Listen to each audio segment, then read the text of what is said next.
है कि आपने पहले वाला देख लिया होगा क्या?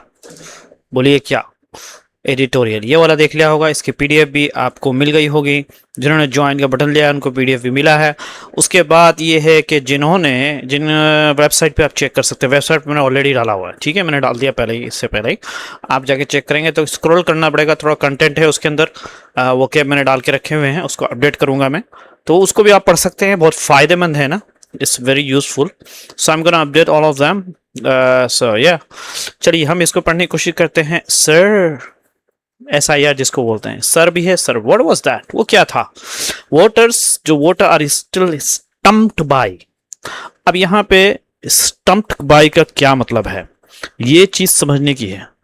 समझ में ना आना जिसको बोलते हैं, EC के इलेक्शन कमीशन के जो रूल्स हैं वो स्टम्प्ड है, कंफ्यूज्ड हैं, एंड आर, और अभी भी स्टिल स्ट्रगलिंग, कोशिश कर रहे हैं टू बी इंक्लूडेड, उनको शामिल किया जाए। तो ECR जो चल रहा है, जो सब मतदाता अभी भी चुनाव आयोग के नियमों को समझ नहीं पा रहे और उनका नाम मतदाता सूची में शामिल कराने के अभी भी संघर्ष करें। स्टम्प्ड का मतलब समझ में ना आना, उलझ जाना। स्ट्रगलिंग मतलब होता है लगातार कोशिश करना, है ना, इसको बोलते हैं। तो ये सारी चीजें हैं, आगे पढ़ने की कोशिश करते हैं। मैं चाहता हूं दोस्तों एक मिनट तक वोकैब को कवर करते हैं, ठीक है, उसके बाद फिर हम इधर आएंगे। दोस्तों ये वाला है PDF, आपको मिल जाएगा, ठीक है, इसके अंदर हम वोकैब को कवर करेंगे, then we will come back to the editorial, ठीक है। सबसे पहला जो वोकैब है इसके अंदर ये आ रहा है, टॉर्चुअस। टॉर्चुअस का क्या मतलब है? टॉर्चुअस का मतलब है दोस्तों बहुत पेचीदा, यानी बहुत ही मुश्किल, हल नहीं हो रहा, उलझा हुआ, गिरह पे गिरह लगा हुआ, कॉम्प्लेक्स भी बोलते हैं, उसके बाद इंट्रिकेट भी बोलते हैं, उलझा हुआ। उसके बाद देखिए ये है कॉन्वोल्यूटेटेड। क्या है? कॉन्वोल्यूटेटेड का मतलब होता है अत्यंत जटिल, यानी बहुत ही ज्यादा जटिल, बहुत पेचीदा, ठीक है। सिंपल, इसका एंटोनिम्स आएगा straight forward, easy, straight forward, simple simple, straight forward. उसके बाद है दोस्तों लेबिरिंथिन। लेबिरिंथिन का मतलब क्या है? भूल भुलैया, भूल भुलैया जैसा। तो यहाँ पे मेज लाइक, भूल भुलैया जैसा, कॉम्प्लिकेटेड, परप्लेक्सिंग, उलझाने वाला। तो डायरेक्ट इसका एंटोनिम्स है क्लियर है, प्लेन। उसके बाद स्कर्म, भीड़ भाड़, क्राउड सिनोनिम्स है, गैदरिंग भी आ गया, रश भी आ गया। एंटोनिम्स है ऑर्डर, काम, स्पेस। उसके बाद एक्सक्लूजनरी, एक्सक्लूजनरी बाहर करने वाला, डिस्क्रिमिनेटरी भेदभावपूर्ण वाला, रिस्ट्रिक्टिव सीमित, एक्सक्लूसिव बहिष्कारी। ये सिनोनिम्स है दोस्तों। एंटोनिम्स है इंक्लूसिव, ओपन, वेलकमिंग। ये सिनोनिम्स है या एंटोनिम्स है? ऑनस, जिम्मेदारी। रिस्पॉन्सिबिलिटी है सिनोनिम्स, बर्डन, लाइबिलिटी, ठीक है। और एंटोनिम्स है फ्रीडम, रिलीफ, प्रिविलेज। उसके बाद है bewildered, मतलब होता है हैरान, कंफ्यूज्ड, परप्लेक्स्ड, पजल्ड। ये सब के सब सिनोनिम्स है दोस्तों। और एंटोनिम्स आएगा सर्टन, क्लियर, कॉन्फिडेंट। उसके बाद है ट्रोव, खजाना। सिनोनिम्स है ट्रेजर, कलेक्शन, स्टोर। एंटोनिम्स है स्कार्सिटी, लेक, शॉर्टेज। उसके बाद ये तो हमने पढ़ लिया bewildered। और अरे ये तो भी अच्छा, ये नया आ गया, peculiar, अजीब। ये हमने इससे पहले भी पढ़ा था, अगर आपको याद होगा। odd, strange, unusual, normal, ordinary, common। सो उसके बाद है suffrage, मताधिकार, फ्रेंचाइज। अच्छा मैं एक बता दोस्तों, वो मेरे वेबसाइट पे कंटेंट में डालता रहूंगा रोजाना, ठीक है ना। और वो कैब में डालने की कोशिश करूंगा। Times of India, Hindustan express, Hindustan times, Indian express की जो एडिटोर्स आते हैं, जो वो कैब आती है न्यूज़ के अंदर, वो सारा का सारा मैं उसके अंदर डालने की कोशिश करूंगा। तो मैं ये चाहूंगा कि आप जो है उसको जरूर विजिट करें, पढ़ें। समझ में आ रहा है दोस्तों? तो वो आप वेबसाइट को विजिट किया करो, उसको मैं और अपडेट करूंगा, ठीक है।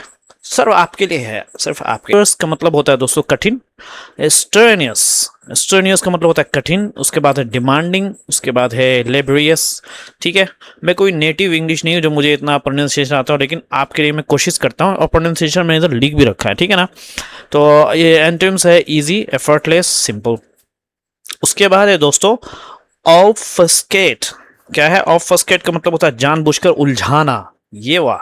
कंफ्यूज्ड, ब्लर, धुंधला करना, कॉम्प्लिकेट बनाना। Why are you complicating this matter? तुम इस मसले को क्यों उलझा रहे हो? ठीक है ना, इस तरीके से बोलते हैं। क्लैरिफाई, एक्सप्लेन, सिंप्लीफाई एंटोनिम्स है। उसके बाद है परफेक्टरी का मतलब हो गया दोस्तों औपचारिक, बिना रुचि का। रूटीन जो है सिनोनिम्स है, मैकेनिकल, कैजुअल, ये सब सिनोनिम्स है। एंटोनिम्स है थोरो, पूरी तरह, केयरफुल। उसके बाद है मेटिकुलस, मेटिकुलस, ठीक है। यहाँ पे हम देखते हैं आई है बी अंडरवे, चल रहा है। द वर्क इज अंडरवे, काम चल रहा है। फिक्स अप का मतलब होता है ठीक करना। दे फिक्स्ड अप द प्रॉब्लम, उन्होंने समस्या ठीक कर दी। फिल अप फॉर्म, ये सबको पता है, फॉर्म भरना। Be on the voter roll का मतलब सूची में होना। Be on the actor roll, ये सब भी मतलब सूची में होना। प्लेस द ऑनस ऑन, जिम्मेदारी डालना। दे place the ons on me, उन्होंने जिम्मेदारी मुझ पर डाल दी। होल्ड आउट का मतलब होता है आगे बढ़ाना, दिखाना। He held out this ID, उसने अपना पहचान पत्र आगे किया। Be stumped का मतलब होता है उलझ जाना। I was stumped by questions, मैं सवाल से उलझ गया। Down the rabbit hole का मतलब होता है उलझन भरी स्थिति में। Don't go down the rabbit hole, बेवजह उलझन में मत पड़ो। Off limits का मतलब होता है whatever, मतलब this room is of limits, ये कमरा क्या है, निषुद्ध है। क्या है या मतलब whatever, जो भी देख लेना है क्या है। ऑफ विथ हिज नेम का मतलब होता है नाम काट दो। ऑफ विथ हिज नेम, ठीक है, उसका नाम काट दो। ये पहली मर्तबा मैं भी सुन रहा हूँ, आप भी देख रहे हैं, ऑफ विथ हिज नेम, ठीक है। इसी तरीके से पुश डीपर, और अधिक विस्तार करना। The company is pushing deeper into village, company गांव में और अधिक विस्तार कर रही है। बी ऑन द जॉब का मतलब होता है काम पर लगे रहना। The police are on the job, police काम पर लगी है। फॉलो द रूल बुक, नियमों का पालन करो। We must follow the rule book, हमें नियमों का पालन करना चाहिए।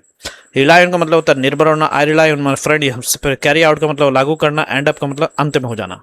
आखिरकार वो एक्सीडेंट हो ही गया। मैं उसको मना कर रहा था कि भाई तेज गाड़ी मत चलाओ। I was telling him not to speed the bike when you are on the road, but he really ended up with accident, he really ended up meeting accident।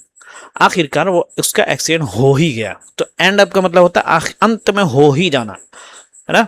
Don't and up making mistake, अंत में गलती मत कर देना। मत करना नहीं, मत कर देना, ये आखिर में ना। स्मॉल चेंज, ये तो बहुत ही हमने कल पढ़ लिया था। अराउंडिंग एरर बहुत ही गणियान मत, ब्रिक एंड मोटर, ये सब शायद कल पढ़ लिया था। एनीवे तो इसका जो है आपको मिल जाएगा। अच्छा, यहाँ पे गेट अक्रॉस, अपनी बात स्पष्ट करना। The teacher goat the idea across early, शिक्षक ने बात स्पष्ट रूप से। गेट अहेड का मतलब होता है क्या है, प्रगति करना। Hard work helps you get ahead, मेहनत आपको आगे बढ़ाने में मदद करती। गेट अवे का मतलब होता है बच निकलना, छुट्टी पर। The thief got away before the police, police के आने से पहले चोर भाग निकला। गेट अवे विथ का मतलब होता है सजा से बच निकलना। गेट बैक का मतलब होता है वापस आना। गेट बैक टू मतलब होता है दोबारा संपर्क करना। गेट बाय का मतलब गेट बाय, गेट डाउन, है ना, जैसे तैसे काम चलाना। गेट बाय का मतलब we can get by on a small salary, हम कम वेतन में भी गुजारा कर सकते हैं। देखिए गेट बाय का मतलब है, समझ लो कैसा है, देख लो आप। Don't get down over small failures, छोटी असफलताओं से निराशा मत हो। गेट डाउन का मतलब होता है निराश होना। वाह वाह वाह वाह भाई, बहुत शानदार है। लिख लो, याद कर लो, और लिख के पर्ची बना के अपने पास रखो दोस्तों। एनीवे नहीं तो चैनल को जरूर सब्सक्राइब करिए। चलिए हम will go back to the editorial हबीबी। वन, ये पढ़ लिया था दोस्तों, हम चलते हैं। वन माइट, कोई ए माइट हैव एक्सपेक्टेड, कोई ये बात क्या है, कोई भी ये उम्मीद कर सकता था। कोई भी माइट हैव एक्सेप्ट, उम्मीद कर सकता था कि आफ्टर द टॉर्चुअस, उसके बाद है दोस्तों लेबिरिंथिन। टॉर्चुअस पहले बताया बहुत कठिन, और लेबिरिंथिन प्रोसेस का मतलब है भूल भुलैया जैसा प्रक्रिया। ये भूल भुलैया जैसे प्रक्रिया इन 10 स्टेट, 10 राज्यों में। यूटीएस एंड मेसी, और बहुत सारा जो एक्सक्लूजन है, लोगों को बाहर निकाला गया। क्या एक्सपेक्ट करता था कि दैट एटलीस्ट, कम से कम, द वोटर जो मतदार एनरोलमेंट जो सूची है फ्रॉम अब से, वुड नो लॉन्गर, वो अब नहीं होगा ट्रिगर करेगा या कारण बनेगा एंजाइटी का, बेचैनी का। यानी कोई भी उम्मीद कर सकता था कि 10 राज्यों और केंद्र शासित प्रदेशों में बहुत कठिन और भूल भुलैया जैसी प्रक्रिया तथा बड़ी संख्या में लोगों के नाम हटाए जाने के बाद कम से कम नया मतदान पंजीकरण जो है, पंजीकरण फॉर्म अब लोगों में डर पैदा नहीं करेगा। समझ में आ रहा दोस्तों? ये ट्रिगर बोलते हैं, कारण बनना या पैदा करना, ठीक है, यानी शुरू करना, पैदा करना, एक कारण बनना, ये भी मतलब है। कैसी उम्मीद थी भाई? ऐसी उम्मीद थी कि बाकी बचे 19 राज्यों और केंद्र शासित प्रदेशों में मतदान पंजीकरण की प्रक्रिया एक जैसी कर दी जाएगी, जहां चुनाव आयोग की विशेष गहन संशोधन यानी एसआईआर प्रक्रिया चल रही है। दैट इनरोलमेंट, उम्मीद ये थी कि ये जो इनरोलमेंट है दोस्तों, यानी जिसको क्या बोलते हैं पंजीकरण, वुड हैव बीन, वो होगा स्टैंडर्डाइज, उसका एक स्टैंडर्ड तय कर दिया गया होगा। ठीक है, यानी एक प्रक्रिया एक जैसी कर दी गई होगी। इन 19 रिमेनिंग है 19 जो 19 जो बाकी बचे स्टेट्स राज्यों में यूटीएस में, यानी यूटीएस मतलब यूनियन टेरिटरीज में जो केंद्र शासित क्षेत्र, वह जहां के ईसी के कमीशन के विशेष इंटेंसिव रिवीजन इज अंडरवे मतलब चालू है। यानी दोबारा मैं बोल देता हूं, ऐसी उम्मीद थी, क्या उम्मीद थी कि वुड हैव बीन स्टैंडर्डाइज्ड, यानी उसको स्टैंडर्डाइज बना दिया होगा, उसको एक क्या उसकी प्रक्रिया एक जैसी कर दी गई होगी, उस पंजीकरण का एक जैसा बना देना। उसके स्टैंडर्डाइज का मतलब होते हैं एक जैसा बना दिया गया होगा 19 जो बाकी बचे स्टेट्स में और यूटीएस में। तो ये उम्मीद की जा रही थी। ठीक है, लेकिन अफसोस, अलास, कंफ्यूजन रीन्स, लेकिन अफसोस की बात क्या है, हर जगह भ्रम फैला हुआ है। ठीक है, हर तरफ भ्रम फैला हुआ है। रीन्स का मतलब होता है यहाँ पे रेंस का मतलब होता है हावी होना, छाया होना है। कंफ्यूजन रेंस है, यानी हर तरफ भ्रम फैला हुआ है, हावी है, बिकॉज क्योंकि जो प्रक्रिया है इज इनकंसिस्टेंट। वो क्या, क्योंकि ये प्रक्रिया एक जैसी नहीं है, लगातार नहीं है, एक जैसी नहीं है। यहाँ पे इनकंसिस्टेंट मतलब यहाँ पे एक जैसा ना होना, ये मुराद है। देख लो, इनकंसिस्टेंट का असल माना कुछ और भी होता है, लेकिन आपको अगर आप ऐसे ही पढ़ेंगे बगैर मेरी वीडियो को देखे तो आपको समझ में आने वाला नहीं है, खाली मैं ही समझाने वाला हूं आपको। इफ इन बिहार, अगर बिहार की बात करें, ईसी इलेक्शन कमीशन हेड ने कहा था कि आप प्री फील्ड पहले से भरा हुआ जो इन्यूमरेशन है फॉर्म है, यानी बिहार में पूरा इसको समझो, मैं बताता हूँ। बिहार में चुनाव आयोग ने कहा था कि पहले से जो भरा हुआ गन्ना जो फॉर्म है, यानी इन्यूमरेशन फॉर्म, जिसको मतदाताओं को जो दिया जाएगा, जिसे केवल दोबारा जमा करना होगा। लेकिन एक साल बाद एसआईआर के तीसरे चरण में दिल्ली के बीएलओ पुराने और कई सालों से वोट डाल रहे लोगों से भी नया फॉर्म 6 भरवा रहे हैं, जो असल में नए मतदाताओं के लिए होता है। और जो घर घर अभियान कहा जा रहा है, उसका असली मतलब RWA दफ्तरों में बहुत ज़्यादा भीड़ और धक्का मुक्की है, जहां लोगों से कहा जा रहा है कि उनकी सारी समस्याएं वहीं ठीक कर दी जाएंगी। ठीक है, ये एक मसला हो रहा है। देखिए, अब मैं दोबारा ट्रांसलेट कर देता हूं। ईसी ने कहा था कि एक पहले से भरा हुआ इन्यूमरेशन जो फॉर्म है विल बी मेड अवेलेबल, दिया जाएगा, मौजूद कर दिया जाएगा टू इलेक्टर्स, मतदाताओं को, which will have to be, उनको सिर्फ सीधे सिंपली जो है रीसबमिटेड, दोबारा जमा करना है। आइए ऑन 1 साल हो गया दोस्तों इन एसआईआर के थर्ड अवतार, थर्ड चरण में बीएलओज जो है, बीएलओज क्या कर रहे हैं, बूथ लेवल ऑफिसर, बीएलओज का मतलब पता है ना, बूथ लेवल ऑफिसर। अवतार का मतलब होता है रूप, चरण, मैंने बता दिया आपको। इन दिल्ली में फॉर वन, एक आदमी के लिए, आर आस्किंग, वो बात पूछ रहे हैं, एग्जिस्टिंग, मौजूदा जो लॉन्ग टर्म बहुत दिनों से जो है वोटर्स हैं, कि टू फिल अप, कि वो दोबारा भरे फॉर्म 6 को। दैट, जो कि फॉर्म 6 का काम क्या है, जो कि इनरोल करता है, यानी जो पंजीकरण करता है या जो शामिल करता है नए वोटर्स को, उस फॉर्म को भरवाया जा रहा है। हालांकि वो पहले से लॉन्ग टर्म से क्या है, वो क्या कर रहे हैं दोस्तों, वो वोट देते हुए आ रहे हैं यानी कई सालों से वोट डालने वाले लोगों को भी नया फॉर्म 6 भर देना है, जो असल में नए मतदाताओं के लिए होता है, नए मतदाताओं के लिए वो होता है। And in the house to house, और घर से घर, समझे नहीं क्या है, और जो घर घर अभियान कहा जा रहा है, क्या हाउस टू हाउस, घर घर दो, दैट रियली मीन्स, एक्चुअल में इसका मतलब ये है a crazy scum. Crazy scum का क्या मतलब है, ये चीज सीखने की है। बहुत ज्यादा भीड़ और धक्का मुक्की, यानी पागलपन वाली भीड़ हो रही है RWA ऑफिस में, कार्यालय में। ऑल क्वेरीज यानी जितने भी क्वेश्चन है विल बी फिक्स, उन्होंने कहा कि सारे क्वेश्चन का हल कर दिया जाएगा वहीं पे ही, ऐसा कहा गया है। समझ में आ रहा है दोस्तों? चलिए आगे चलते हैं। एवरीवन्स, अब कह रहे कि हर कोई एक नया वोटर है, everyone's a new voter, यानी ऐसा व्यवहार किया जा रहा है जैसे हर व्यक्ति एक नया मतदाता हो।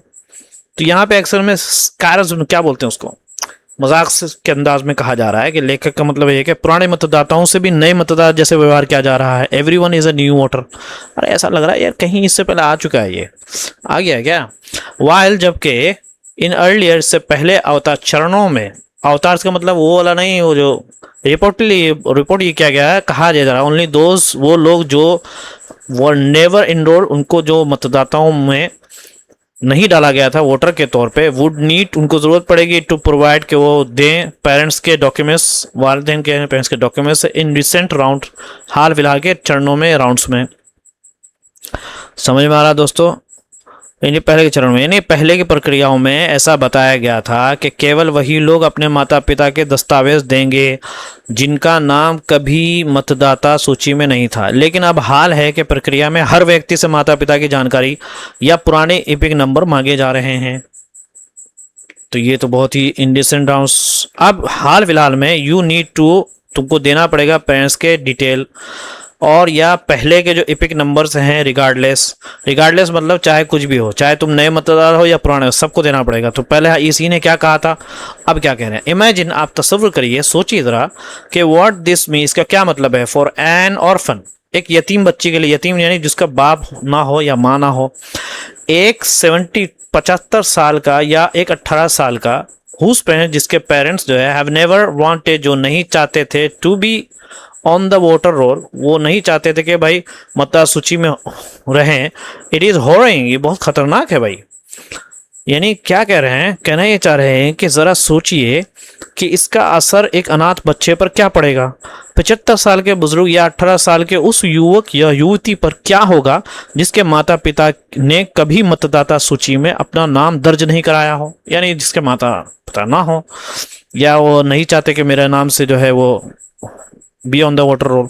तो ये बहुत दुख देने वाली और डराने वाली स्थिति है। हॉरोइंग मतलब इससे हॉरोइंग मतलब होता है बहुत दर्दनाक, मन को क्या है, झंझोड़ देने वाला स्थिति है ये हॉरोइंग, ठीक है ना। क्या है, हेरोइंग, हेरोइंग इसका प्रोनाउंसिएशन है। फ्रॉम वेयर, कहाँ से, डज एन प्रॉफर, एक ऑर्फन जो है यतीम बच्चा, वो लाएगा पेरेंटल के रिकॉर्ड, पेरेंट्स के रिकॉर्ड्स को। व्हाट विल ईसी, यहाँ पे election commission do with detail, इन डिटेलों के साथ एक 80 साल के पेरेंट्स के डिटेल के साथ क्या करेगा, जो कि पहले ही प्री पार्टीशन विभाजन से पहले पैदा हुआ है। हु इज टू एश्योर, कौन है इस बात को सुनिश्चित करने का कि 18 साल का 10 ईयर ओल्ड जो बाहर से आया हुआ माइग्रेंट है, that she will not be view, उसको नहीं समझा जाएगा विथ सस्पिशन, कि उसको शक की निगाह से नहीं देखा जाएगा। समझे नहीं, सिंपली सीधी बात यह है, बिकॉज क्योंकि हर पेरेंट्स, उसके parents were never on the voter rolls, कभी भी वो मतदाता सूची में नहीं थे। इज शी एन एलियन, क्या वो एलियन है, क्या ऊपर से आया है। Being on the electoral roll is not mandatory, ये चीज सोचने की है दोस्तों। बहुत शानदार आज लिख कर कमाल कर दिया हमारे एडिटर साहब ने, समझे नहीं। कह रहे कि मतदाता सूची में नाम कोई कानूनी अनिवार्य नहीं है, ये भी बात है। बीइंग ऑन, होना मतदाता सूची में इज नॉट मैंडेटरी, कोई जरूरी नहीं है, इलेक्शन कमीशन का रूल है, ठीक है। अब देखिए यहाँ पे क्या है आगे, हमने आंखों, कोई कमेंट करता है दोस्तों, किसी ने कमेंट किया, लव का निशान मारा, YTSLOGS, I don't know, I'll check if that guy has commented on my video. Guys, making it an exclusionary process, बनाते हुए उसको एक exclusionary यानी बाहर निकालने की प्रक्रिया, यानी इस पूरी प्रक्रिया को लोगों को बाहर करने वाली प्रक्रिया बना देना, अपनी पात्रता या योग्यता साबित करने की पूरी जिम्मेदारी व्यक्ति पर डाल देना और SIR के दस्तावेज बहुत मुश्किल बना देना, कि दस्तावेजों को बहुत मुश्किल बना देना। लोगों की परेशानी बढ़ रही है। एक्सक्लूसिव मतलब लोगों को बाहर करने वाला, exclusionary, placing the ons on, जिम्मेदारी डालना, अभी बोला पढ़ते हैं। मेकिंग एक्सक्लूजनरी है बाहर निकालने की प्रक्रिया बनाना, एंड जिम्मेदारी डाल, प्लेसिंग द ऑनस, डालना जिम्मेदारी, ऑनस प्लेस आप को साबित करे एलिजिबिलिटी, योग्यता को ऑन द इंडिविजुअल, किसी एक पर साबित, तुम ही साबित करो। तो एंड मेकिंग और बनाना एसआईआर के डॉक्यूमेंटेशन को, यानी एसआईआर के जो दस्तावेजात को आ नाइट मेरे एक ड्राउना ख्वाब जैसा बना देना, इज इंक्रीजिंग, ये बढ़ा रहा है सिटीजन्स के पेन को, ना जो लोग हैं उनके दर्द को बढ़ा रहा है। डाउन द रैबिट होल, वाह, आज जो एडिटर साहब ने तो फाड़ के रख दिया भाई साहब, क्या इंग्लिश लिखी है यार, मजा आ गया पढ़ने में। दोस्तों अगर अब मोहब्बत है ना आपको लैंग्वेज से, सच में आपको बड़ा मजा आएगा इस स्पेशली मैं टाइम्स ऑफ इंडिया की इंग्लिश की मैं बात कर रहा हूँ। Very standard English, very interesting, क्योंकि टाइम्स ऑफ इंडिया ऐसा न्यूज़पेपर है जो सिर्फ इंडियन लोग नहीं पढ़ते, फॉरेन के कोई भी होगा, किसी को अगर इंडिया की न्यूज़ जाननी होगी या इंडिया में क्या चल रहा है, वो सबसे पहले टाइम्स ऑफ इंडिया खोलेगा और दूसरे न्यूज़पेपर को नहीं खोलेगा। तो इसलिए इनकी जो लैंग्वेज होती है वो एब्सोल्युटली अमेजिंग होती है। डाउन द रैबिट होल का मतलब होता है दस्तावेजों की ऐसी उलझी हुई दुनिया में लोग फंस जाते हैं, ऐसी उलझन में फंस जाना जहां से निकलना मुश्किल हो। रैबिट होल यानी खरगोश के अंदर जो उनका वो गुड़ होता है उसके अंदर घुस जाना, है ना। राउंड वो डॉक्यूमेंट, दस्तावेजों के क्या मतलब है इसका, यानी दस्तावेजों की ऐसी उलझी हुई दुनिया में लोग फंस जाते हैं। Down the rabbit hole of the documentation, एक आदमी वेयर, जहां पे गवर्नमेंट ऑफ इंडिया दावा करती है दैट के पासपोर्ट इज अ मेयर, सिर्फ एक ट्रैवल डॉक्यूमेंट है, ट्रैवल का एक दस्तावेज है। Ration cards are off limits, ration cards क्या है दोस्तों, न्याय नहीं, मान्य नहीं है। ऑफ लिमिट्स का मतलब यहां पे क्या हो गया कि उसको मान्यता नहीं मिली हुई है, लिमिट से बाहर है। समझ में आ रहा है दोस्तों, बहुत ही शानदार। यहाँ पे ऑफ लिमिट्स का मतलब होता है स्वीकार ना किया जाने वाला, ठीक है। आधार इजी फी, ओहो हो भाई साहब क्या इंग्लिश यूज किया आज, आई लव यू एडिटर साहब। इफी मतलब भरोसेमंद ना माने जाने वाला, आधार इजी फी, आधार क्या है, भरोसेमंद ना माना जाने वाला। बर्थ सर्टिफिकेट जो है, यानी जो आपका क्या बोलते हैं उसको, जन्म प्रमाण पत्र, आ रीसेंट फिनोमिनन, ये क्या रजिस्टर, यानी ये क्या है, राशन का मतलब क्या है, प्रमाण पत्र हाल के समय में आम हुए हैं, पूरा भरोसा नहीं है, ठीक है। पासपोर्ट सिर्फ यात्रागत, राशन कार्ड मान्य नहीं है, आधार पर पूरा भरोसा नहीं है। जन्म प्रमाण पत्र हाल के समय में आम हुए हैं, एक लिए अभी अभी आम हुआ है, इसका कोई ज़्यादा पहले से कुछ था नहीं है, इसलिए पहले वाली चीज़ लेकर जो पुरानी वाली चीज़ है। ऐसे में परेशान मतदाता अपने ढेर सारे दस्तावेज आगे करके दिखाता है, लेकिन फिर भी उससे उन दस्तावेजों की असली क्या है, सूत्र के बारे में या सूत्रता के बारे में ऐसा सवाल पूछ लिया जाता है जिसका जवाब देना उसके लिए बहुत कठिन हो जाता है। तो ये सारी चीज़ें हैं दोस्तों, है ना। वन जो एक आदमी वेयर द, जहाँ पे बेविल्डर्ड बोलते हैं दोस्तों, बहुत उलझा हुआ है, परेशान आदमी जो हो, बेविल्डर्ड इलेक्टर यानी परेशान मतदाता जो है, holds out their trove of documents. Holds out का मतलब यहाँ पे क्या हो गया, होल्ड्स आउट मतलब होता है आगे बढ़ाकर दिखाता है उसका जो है ट्रोव डॉक्यूमेंट्स। ट्रोव मतलब होता है बड़ा संग्रह, ढेर सारा डॉक्यूमेंट्स दिखाता है दोस्तों। ओनली टू बी स्टम्प्ड, कि उसको कंफ्यूज किया जाता है, फिर क्या है, उसको सिर्फ कंफ्यूज किया जाना है, स्टम्प्ड बाय अ क्वेरी, एक सवाल के जरिए, ऑन द क्या है, प्रोवेनेंस ऑफ डॉक्यूमेंट्स, दस्तावेजों के साबित कि भाई ये तुम जो दस्तावेज दिखाई सही है कि नहीं इसको। तो ये है, बहुत सारी चीज़ें हैं दोस्तों। होल्ड से मतलब होता है आगे बढ़ाकर दिखाना, ट्रॉव का मतलब होता है बड़ा संग्रह जिसको ढेर भी बोलते हैं, स्टम्प्ड मतलब होता है सवाल से उलझ जाना, ठीक है। प्रोवेनेंस बोलते हैं किसी दस्तावेज का असली सूत्र या क्या है, उत्पत्ति, यानी असली उसका दिखाना है, असलीपन। अगर कोई जवाब नहीं दे पाता है, इफ कांट से अगर वो नहीं कह सकता है, यानी जवाब नहीं दे पाता है, ऑफ विथ हिज नेम, तो ऑफ विथ हिज नेम का यहाँ पे क्या हो गया, तो कई मामलों में उसका नाम जो है मतदाता सूची से हटा ही दिया। ऑफ विथ हिज नेम का मतलब होता है उसका नाम काट दो। कहते कि भाई अगर जवाब नहीं दे पा रहा है, चल भाई इसका नाम काट दे। कह रहे ये ऐसी चीज़ है जो कि इस what's happening in every many cases, in very many cases, है ना, इन वेरी बहुत सारे 100 केसेस में ऐसा ही हो रहा है। यानी अगर कोई जवाब नहीं दे पाता तो कई मामलों में उसका नाम क्या है, मतदाता सूची से हटा दिया जाता है, और क्या है, उसका जो है नाम भी काट दिया जाता है। और ये बहुत अजीब और दुख वाली स्थिति। इट इज क्या है, यहाँ पे मैंने इससे पहले बताया था आपको, पिक्यूलियर। पिक्यूलियर मतलब है अजीब, समझे नहीं।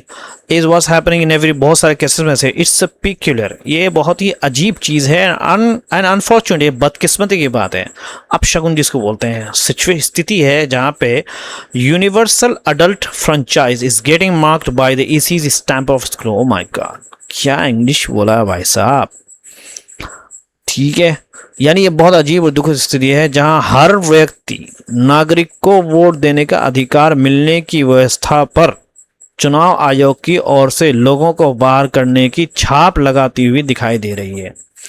अडल्ट फ्रेंचाइज बोलते हैं इन्हीं अडल्ट को, जो फ्रेंचाइज यहाँ पे मतलब होता है वोट देने का अधिकार। यूनिवर्स अडल्ट फ्रेंचाइज का मतलब होता है 18 वर्ष या उससे अधिक उम्र के हर नागरिक को जो वोट देने का अधिकार है, इज गेटिंग मार्क्ड, उसको मार्क लगाया जा रहा है। क्या लगाया जा रहा है, यानी व्यवस्था पर चुनाव आयोग की ओर से लोगों को बाहर करने की छाप लगाई जा रही है बाय ईसी के मोहर के जरिए ऑफ एक्सक्लूजन, बाहर निकालने के मोहर के जरिए जो है उस पर छाप लगाई जा रही है कि क्या नाम है, तुम्हारा जो वोट देने का अधिकार है उस पर सवाल निशान खड़ा किया जा रहा है। समझ में आ गया दोस्तों। तो यूनिवर्सल अडल्ट का मतलब समझ में आ गया, मतलब ये है फ्रेंचाइज मतलब 18 वर्ष या अधिक उम्र के हर नागरिक को वोट देने का अधिकार, उसको बोलते हैं universal adult franchise. Stamp of exclusion का मतलब था लोगों को बाहर करने की छाप, समझ में आ रहा। और या तो यहाँ पे या दैट्स ऑल। पिक्यूलियर का मतलब होता है दोस्तों अजीब। तो या तो यहाँ पे बहुत सारी चीज़ें नहीं, तो चैनल को ज़रूर सब्सक्राइब करिए। Thank you so much, have a good day and see you tomorrow or maybe after some time.